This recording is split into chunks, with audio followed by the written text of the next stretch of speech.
বর্ষণ রামপুরহাটের এসডিও তিনি স্পষ্ট জানিয়ে দিয়েছেন যে তারাপীঠে এখনই অন্তত 15টি হোটেল এবং লজ বন্ধ করা হচ্ছে। একাধিক বেনিয়ম ইতিমধ্যেই জেলা প্রশাসনের সামনে। সরাসরি আমাদের প্রতিনিধি পার্থপ্রতিম ঘোষ রয়েছেন আমাদের সঙ্গে। পার্থ, কালই আমরা দেখেছিলাম বিভিন্ন হোটেল এবং লজে তুমি নিজে গিয়েছিলে, সেখানে কিভাবে নিয়ম কানুন বিধিকে বুড়ো আঙুল দেখিয়ে বছরের পর বছর এই লজগুলো চলছে সেই ছবি তুমি আমাদের দেখিয়েছিলে। আজকে বীরভূম জেলা প্রশাসনের পক্ষ থেকে কি পদক্ষেপ করা হলো?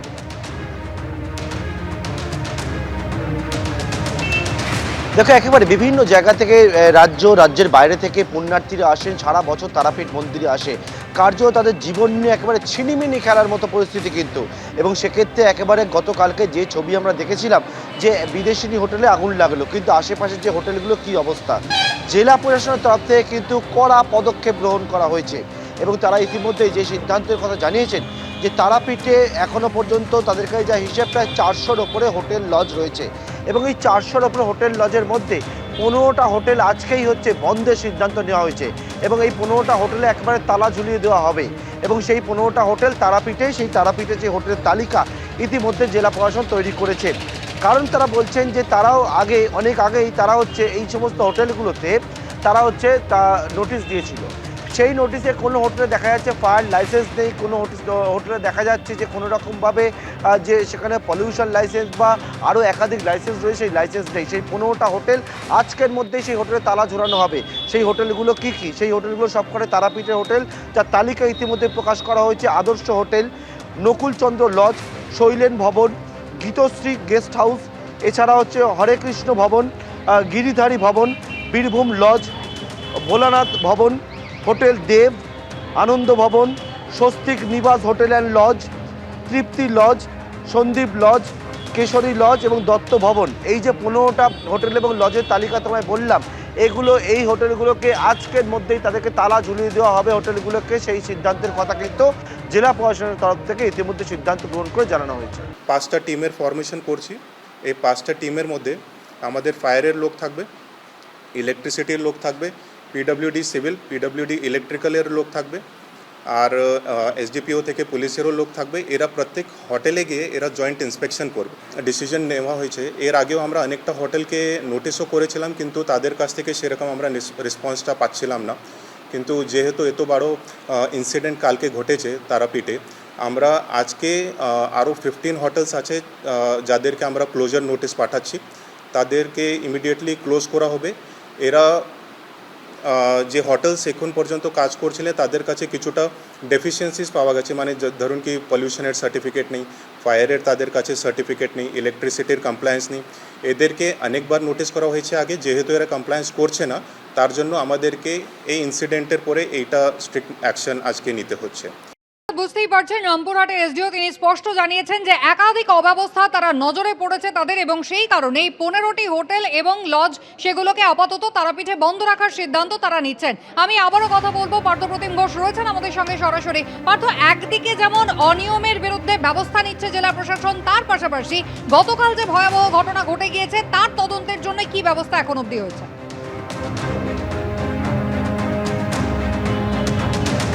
দেখো, সেই তদন্তের জন্য জোড়া অভিযোগ হয়েছে এবং সেই জোড়া অভিযোগের মধ্যে একটা পুলিশের তরফ থেকে স্বতঃপ্রণোদিত মামলা হয়েছে এবং পাশাপাশি গতকাল রাত্রেবেলা দমকলের তরফ থেকে একটা অভিযোগ দায়ের করা হয়েছে এবং সেটা তারাপীঠ থানায়। এবং দুটি অভিযোগকে একসঙ্গে নিয়ে যে বিষয়টা সেটা যে পুলিশ জানাচ্ছে একটা স্পেশাল ইনভেস্টিগেশন টিম বা এসআইটি ফর্ম করা হয়েছে এবং সেই এসআইটির প্রদান করা হয়েছে এসডিপিও রামপুরহাটকে।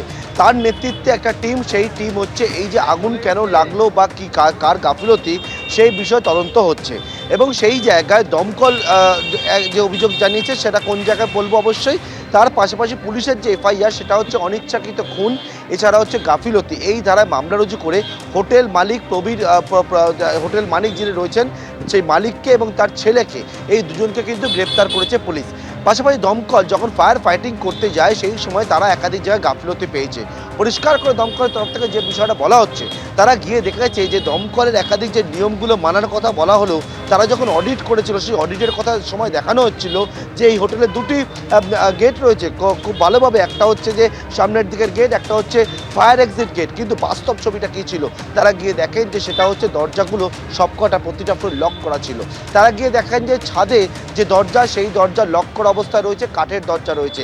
এখানে যে অগ্নিকাণ্ডের ঘটনাটি ঘটে, সেই অগ্নিকাণ্ডের ঘটনা এক হচ্ছে যে জায়গায় একটাই বেরোবার জায়গা, সেখানে দাউ দাউ করে আগুন জ্বলছে, যারা বেরোবার চেষ্টা করেন সেই জায়গায় এসে ঝলসে পুড়ে গিয়ে তাদের মৃত্যু হয়। ছোট ছোট 10 বছরের শিশু থেকে শুরু করে 8 বছরের শিশুর মৃত্যু পর্যন্ত হয়েছে।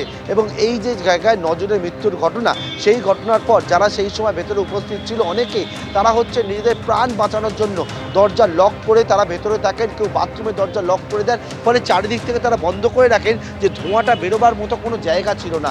এবং সেই মতোই হচ্ছে যখন ধোঁয়া কোথা থেকে বেরোবে, সেই বেরোবার কোনো জায়গা নেই, তখন ছাদের দিকেও যখন যাচ্ছে সেই দরজা বন্ধ, সমস্ত জানালাগুলো বন্ধ, এবং যার ফলে একেবারে যে স্মোকটা পুরো অ্যারেস্ট হয়ে থাকে এই বিল্ডিংয়ের মধ্যে। ফলে যে বেরোবার চেষ্টা করছে রুম থেকে, সে কিন্তু এই আগুনের গ্রাসে চলে যাচ্ছিল।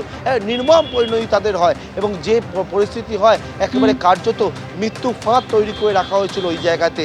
এবং ইতিমধ্যে এই যে তদন্ত, সেই তদন্ত শুরু হয়েছে।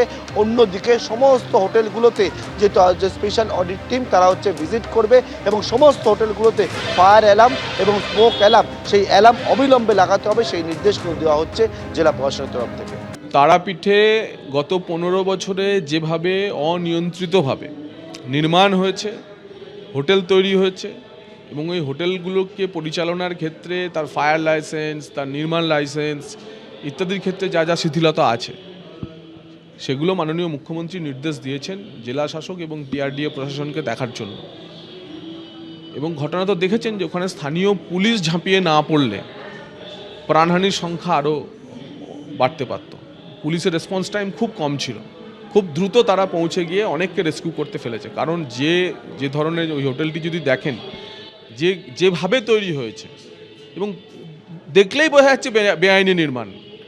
তো এ তো ব্যাধি, বাংলার ব্যাধির যতগুলি আছে চিহ্নিত করেন, তার মধ্যে একটা বেআইনি নির্মাণ। তো মুখ্যমন্ত্রী বলেছেন, এবং আশা করছি প্রশাসন এ নিয়ে কঠোর ব্যবস্থা নেবে। কি করে বেঁচেছি জানি না, দুই মেয়েকে মনে সুখের সামনেই মরতে দেখতাম। ফার্স্ট ফ্লোরে ছিলাম আমি, তো প্রথমে এই যে ব্যালকনি থেকে গাছ দিয়ে একটা চিকন একটা গাছ ছিল, গাছ দিয়ে নেমেছি। ঘরের মধ্যে এসির অ্যাকোমোডেশন, কোনো জানলা টানলা কিচ্ছু নেই। ওই বাথরুমে ঢুকে সবাই আটকে জল চালিয়ে দিয়েছি।